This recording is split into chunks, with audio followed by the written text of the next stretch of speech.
Today, let's take a look back at the DLC they've already released for Battlefield 3, as well as the one that's currently upon us, Aftermath, and why I'm personally really pumped to get my hands on it.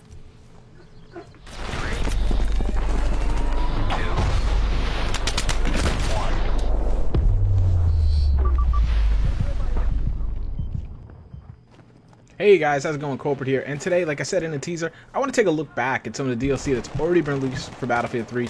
As we all know, the game's over a year old now. We have seen 3 DLC packs, quote-unquote, for this game released over that year span, and we still have 2 more. We have one right upon us right now, as everybody knows, Aftermath, and then one more that we don't know a whole heck of a lot about, aside from motorcycles, being Endgame, and what, a month or 2 still out there. So I just kind of wanted to look back, give my judgment on each one individually, talk about what I liked, didn't like, as well as then towards the end of this video, second half of this video, I want to talk about a lot of the buzz I'm hearing about Aftermath and why I am personally really getting pretty amped up about this one.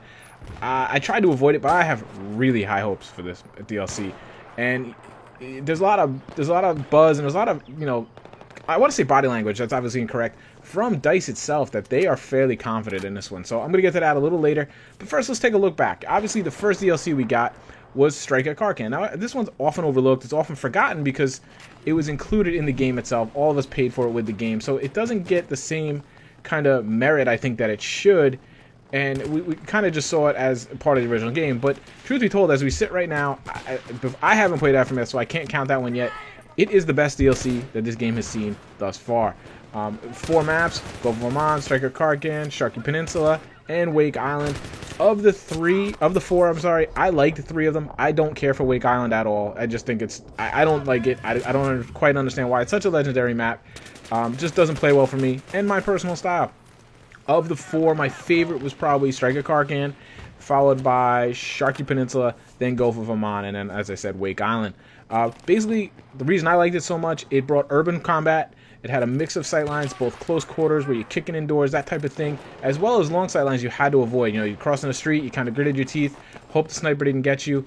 Obviously, it was plagued in the beginning by the MAV riders that got up on the buildings and made it a little worse, but once they cleared that up, it really got pretty good. I also really liked that they enhanced the destruction. Finally, they got to the level where I felt like, destruction should have been in the base game.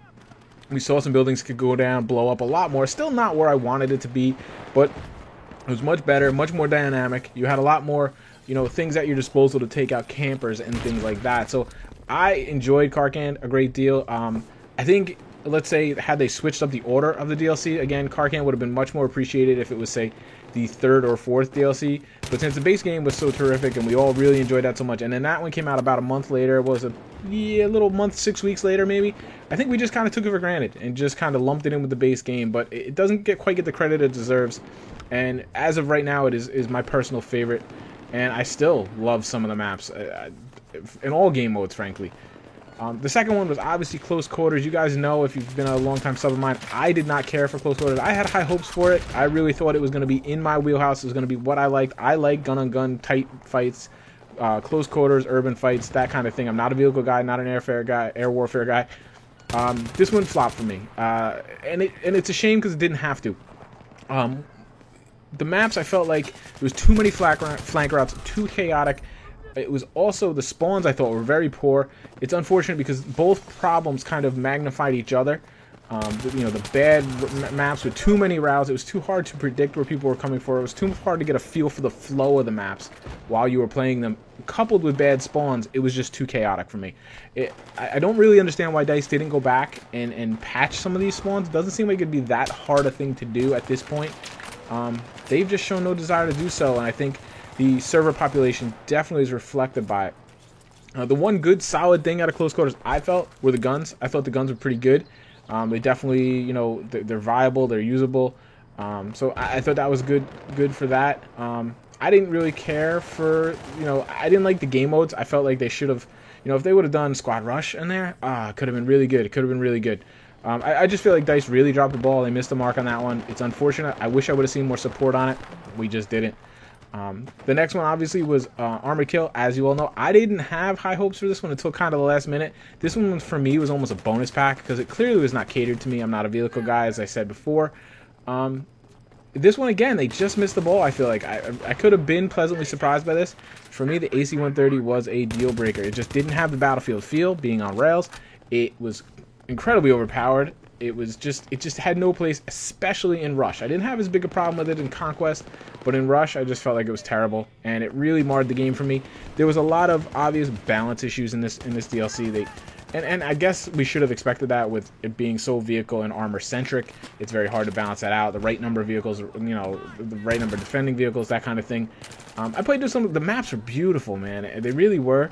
And I like that the maps gave quite a bit of variety in environments you fought through. Think, you know, Alborz Mountain, where you're in the wooded lakeside, and then you end up in this almost like glacier. Very cool stuff. A very great design. The balance and I was just not there. Again, they missed the mark. They have been supporting this one a lot more than they did Close Quarters. We know they've tweaked the AC-130 a bunch of times, so hopefully maybe they'll get there, and in the end we'll have a nice, well-rounded couple maps. But yeah, it just kind of missed the mark for me. Obviously, this one would probably be... Karkan right now would be my favorite. This one would probably be second place. Close Quarters would be my third. And then that brings us up to now, and we're on the precipice of Aftermath, and I've purposely kind of tried to stay away. I've been disappointed, or as I like to say, disappointed too many times now. Tried to ignore it. Tried to kind of keep my eyes on other things. You guys know I've been playing Medal of Honor Warfighter for a little bit. Then I played Black Ops. I've kind of had a busy life in between, so it's kind of helped me get to this DLC without getting too hyped up. But let me tell you, it is building now big time. I am so amped to play this. I've been playing Battlefield 3 a little bit, trying to get the rust off. You see the gameplay in the background. You see I'm still pretty rough. My gunplay is off quite a bit. But my mental game is there, which is great. I just got to get the rust off of my gunplay, which you guys know wasn't always the most accurate thing in the world to begin with. But man, I'm ready. I can't wait. It feels like I'm going home. You know, like when you used to go away for college for months and you come home and you'd be like, yeah, this just feels right. That's how it feels for me playing this. A lot of friends I have that are on the PS3 are loving Aftermath. Now, yes, there's always that honeymoon effect, but I think at this point, people are almost expecting to dislike the DLCs. So to hear, and there's some people like Snoo from Shusty Bang and my buddy Jammin, these guys would not lie. They're not pulling punches. They play other games. They're not BF3 fanboys, certainly. And to hear them say this DLC is awesome, like, it's not okay, it's not good, yes, it's not I'm having fun with it. It's, you know, this map pack is incredible fun. This is the map pack we've been waiting for. To hear these things from these certain people, you know, you guys gotta understand, take all reviews and feedback with a grain of salt. There's a lot of shills out there. You see it a lot more with the Call of Duty franchise, but Battlefield 3 has just as many too. It's not just fanboys. These are people that it's important for people to like the game for them to make money, so of course they're gonna hype it up and build it up. These guys are not that. The people I'm speaking of are not that. They're honest people. They'll tell you how it is. They won't pull punches, and they are on nobody's payroll, as I am. So I hope you know that.